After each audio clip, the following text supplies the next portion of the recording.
আমার বাবার কবর ভেঙে ডেবে গিয়েছে, এটা কি খারাপ কোনো কিছুর আলামত? বদনজর কিংবা জাদু করলে তা কিভাবে বুঝবো? কোনো মহিলা যদি নামাজরত অবস্থায় থাকে আর ঘরের বাহিরে থেকে কেউ অতিরিক্ত ডাকাডাকি করে, তাহলে কি করা উচিত? ব্যাংক অ্যাকাউন্টে বছর শেষে কিছু টাকা সুদ ঢুকে, ওই টাকা কি করব? চোখের যদি বানানোর আমল কি? হাঁটুর নিচে হাত রেখে কি রুকু করা যাবে? বিপদে পড়ে কোথাও টাকা পাওয়া যাচ্ছে না, তখন সুদে টাকা নেয়, এটা সম্পর্কে কি বলেন? 200 বার সূরা ইখলাস পড়ার পর কোনো বিশেষ ফজিলত আছে কিনা জানলে উপকৃত হব। নামাজ পড়ার সময় পোশাকে যদি কোনো প্রাণীর ছবি থাকে, তার নামাজ হবে কিনা? মহিলারা কি হাত এবং মুখ খোলা রাখতে পারবে কিনা? তাহলে আর বিলম্ব না করে চলুন আমরা আপনাদের যে সমস্ত প্রশ্ন ইতিমধ্যে আমাদের কাছে এসে পৌঁছেছে সেগুলোর উত্তর দেওয়ার শুরু করি। আব্দুল্লাহ আল মামুন রাজু জানতে চেয়েছেন, চোখের জ্যোতি বানানোর আমল কি? চোখের জ্যোতি বানানোর জন্য কোন হাদিস থেকে বিশেষ কোন আমল বলা হয়নি, তবে রুকিয়া হিসাবে ফাকাশাফনা আনকা গিতাআকা ফাবাসারুকাল ইয়াওমা হাদিদ, সূরা হাদিদের এই আয়াতটির অংশ, এটা পড়ে চোখে ফু দেওয়ার কথা অনেক ওলামা ইকরাম বলে থাকেন। এটা শুধু ঝাড়ফুঁকের জন্য কোরআন হাদিসে বর্ণিত থাকা কোনো জরুরি নয়। কোরআনের আয়াতকে শেফা হিসাবে গ্রহণ করা যেতে পারে, সেই হিসাবে এটা কেউ করতে পারেন, তবে এটা হাদিস থেকে শেখানো কোনো আমল নয়, সেটা আমাদের মাথায় রাখতে হবে। বানিউল আলম আপনি জানতে চেয়েছেন, হাঁটুর নিচে হাত রেখে কি রুকু করা যাবে? না, হাঁটুর নিচে হাত রেখে রুকু করা যাবে না। হাঁটুর যে গিরা আছে সেটাকে শক্ত করে ধরে, এভাবে আঙ্গুলগুলো ফাঁকা থাকবে, সেটাকে ধরে গিরার মধ্যে হাত দিয়ে দেন আপনাকে রুকু করতে হবে। শেখ শরীফ জানতে চেয়েছেন, অজুরত অবস্থায় বায়ু বের হলে নতুন করে অজু করতে হবে নাকি সেখান থেকে ধারাবাহিকভাবে অজু করতে হবে? নতুন করে অজু করতে হবে, ধারাবাহিকভাবে অজু করলে হবে না। মাঝখানে যদি অজু, হাত ধুয়েছেন, মুখ ধুয়েছেন, তারপর বায়ু বের হলো, তাহলে শুরু থেকে অজু করতে হবে আপনাকে। আলামিন হোসেন জানতে চেয়েছেন, 200 বার সূরা ইখলাস পড়ার পর কোনো বিশেষ ফজিলত আছে কিনা জানলে উপকৃত হব। ভাই আলামিন, এরকম কথা আমাদের সমাজে খুব বেশি প্রচলিত আছে যে 200 বার সূরা ইখলাস পাঠ করার ফজিলত রয়েছে, মূলত এরকম কোনো কথা বিশুদ্ধভাবে প্রমাণিত নয়। সূরা ইখলাস 200 বার বা নির্দিষ্ট সংখ্যায় পাঠের ব্যাপারে হাদিসে কোনো নির্দেশ নাই, তবে হ্যাঁ এটুকু বলা আছে সূরা ইখলাসকে সুলুসুল কোরআন বলা হয়েছে, অর্থাৎ কোরআনের 3 ভাগের 1 ভাগ এর সমতুল্য বলা হয়েছে। অতএব যদি কেউ 3 বার সূরা ইখলাস তেলাওয়াত করেন, তাহলে কেমন যেন তিনি 1 খতম কোরআনের সওয়াব পেলেন, এটুকু বলা যেতে পারে। যদি হাদিসে ওইভাবে বলা হয়নি, ওলামা ইকরাম সেই ব্যাখ্যা এটা বলেছেন, কিন্তু 200 বারের কোনো ফজিলত হাদিসে বর্ণিত হয়নি বিশুদ্ধভাবে, এটি মন গড়া কথা অনেকে বলে থাকেন। এরপরে রিজওয়ান আহমদ শুভ আপনি জানতে চেয়েছেন, ব্যাংক অ্যাকাউন্টে বছর শেষে কিছু টাকা সুদ ঢুকে, ওই টাকা কি করব?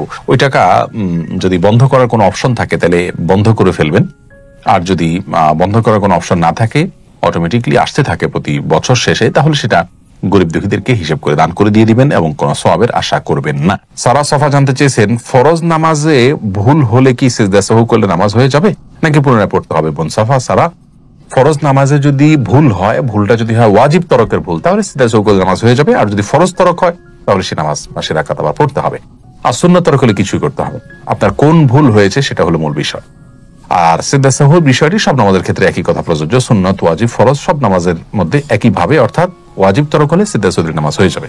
সাদ ভয়েসম্যান এআইডি থেকে আপনি প্রশ্ন করেছেন, আমার বউয়ের মেজাজ অনেক গরম, এখন আমার করণীয় কি? আল্লাহ তাআলা আপনার বিষয়টাকে সহজ করুক ভাই।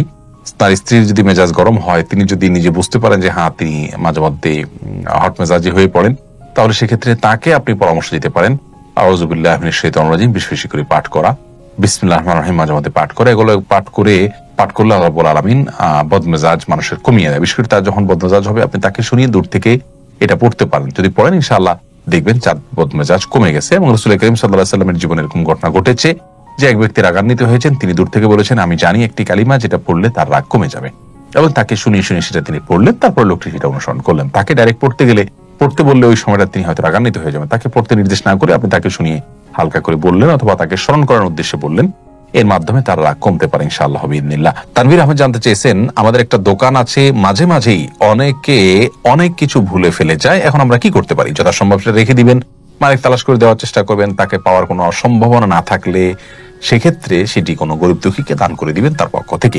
এরপরে ইমতিয়াজ মাহদি প্লাবন আপনি জানতে চেয়েছেন, বাসায় শ্বশুর শাশুড়ি আছেন, ছেলের বউকে কি সবসময় মাথায় কাপড় দিয়ে থাকতে হবে না? এমন কোনো কথা নেই, তবে হ্যাঁ শালীনতার মধ্যে যথাসম্ভব থাকার চেষ্টা করতে হবে, এবং শ্বশুরের সামনে বিশেষ করে যথাসম্ভব নিজেকে শালীনতার মধ্যে রাখতে হবে, যাতে করে তিনি বাজে কোনো চিন্তা করার মতো কোনো পরিবেশ তৈরি না হয়, আল্লাহ মাফ করুন।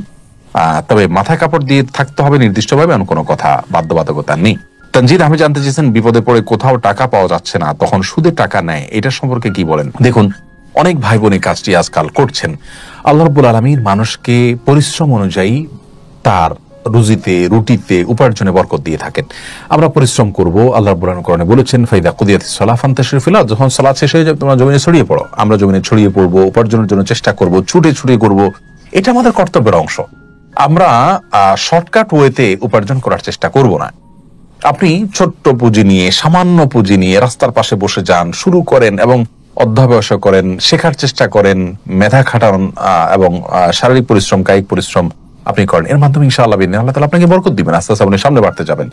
সুদের উপরে লোন নিয়ে তারপর ব্যবসা করা কোন অবস্থাতেই মুসলমানের জন্য জায়েজ নাই। প্রয়োজনে তিনি অল্প খাবেন, ছোট ব্যবসা করবেন।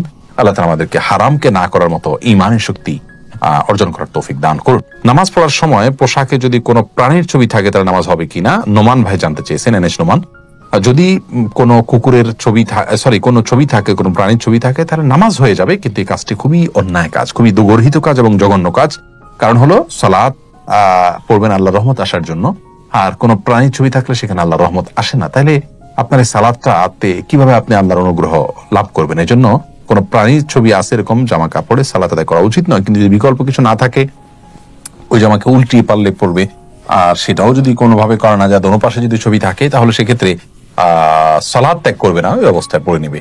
এরপরে মহিলারা কি হাত এবং মুখ খোলা রাখতে পারবে কি না, মাহমুদ হাসান জানতে চেয়েছেন। না, হাত মুখ এগুলো ঢাকবেন যদি ঢাকা যায়, আর যদি ঢাকা না যায় তাহলে সেক্ষেত্রে আল্লাহ রাব্বুল আলামিন বলেছেন ইল্লা মা যাহারা মিনহা, যেগুলো এমনি প্রকাশিত থাকে। অনেক উলামা ইকরাম বলেছেন তার মধ্যে হাতের কবজি, পায়ের পাতা, এগুলো প্রকাশিত থাকে, যার কারণে এগুলো না ঢাকলেও চলবে। ফিতনার এই যুগে মানুষ মেয়েদের কাপড় চোপড় এবং তাদের শরীরের যে কোনো অংশ দেখেই বাজে চিন্তা করে, যার কারণে একজন আত্মসম্মানবোধী মায়ের জন্য সেগুলোকে ঢেকে ফেলাটাই হলো উচিত এবং উত্তম।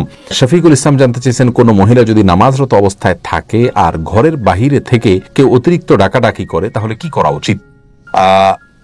যতই ডাকাডাকি করুক না কেন, নামাজটাকে চালিয়ে যেতে হবে। যদি ফরজ নামাজ হয়, আর সুন্নত নামাজ হলে যদি ডাকটা শুনে তিনি বুঝতে পারেন যে তার মা বাবা কোনো বিপদে পড়ে ডাকছেন বা জরুরি কোনো কাজে ডাকছেন, মা বাবা যদি ডাকেন, তাহলে সেক্ষেত্রে ছেড়ে চলে যেতে পারেন সুন্নত নামাজ হলে। ফরজ নামাজ হলে কারোর ডাকে, সাধারণ ডাকে যাবেন, নামাজ শেষ করে যাবেন। প্রয়োজন নামাজটাকে একটু তাড়াতাড়ি শেষ করতে পারেন যদি মনে হয় ডাকটা খুব বেশি প্রয়োজনীয় কোনো ডাক। আর যদি কোনো ব্যক্তির মৃত্যুর মুখে পতিত হয়েছেন, এরকম কিছু আঁচ করতে পারেন তিনি, তাহলে সেক্ষেত্রে ফরজ হলেও নামাজ ছেড়ে দিয়ে তার জীবনকে রক্ষা করার জন্য তিনি অগ্রসর হয়ে যাবেন। এটা তার কর্তব্যের অংশ। মোহাম্মদ তাকিব জানতে চেয়েছেন, বদনজর কিংবা জাদু করলে তা কিভাবে বুঝবো? এটা একটু জটিল আসলে। বেশিরভাগ ক্ষেত্রে আপনার রকিয়া যারা করেন তারা এরকম রোগীকে কিছু তিলাওয়াত শুরু করলে তাদের মধ্যে অস্থিরতা শুরু হয়, বিশেষ কিছু আলামত তারা দেখতে পান, তার মাধ্যমে বোঝা যায়। এছাড়া অনেকগুলো পদ্ধতি আছে বোঝার জন্য, যেগুলো আসলে সঠিক নয়। সেগুলোতে কুফরি কালামের আশ্রয় নেওয়া হয়, জিনদের আশ্রয় নেওয়া হয়, অনেকভাবে করা হয়, যেগুলো সঠিক নয়। রাখি একটা জানতে চেয়েছেন, আমার বাবার কবর ভেঙে ডেবে গিয়েছে, এটা কি খারাপ কোনো কিছুর আলামত? না, খারাপ কোনো কিছুর আলামত নয়। এটা মাটির কোনো সমস্যার কারণে হতে পারে। কোরআন হাদিস থেকে এটাকে খারাপ কোনো আলামত বলে বলা হয়েছে বলে আমাদের জানা নেই।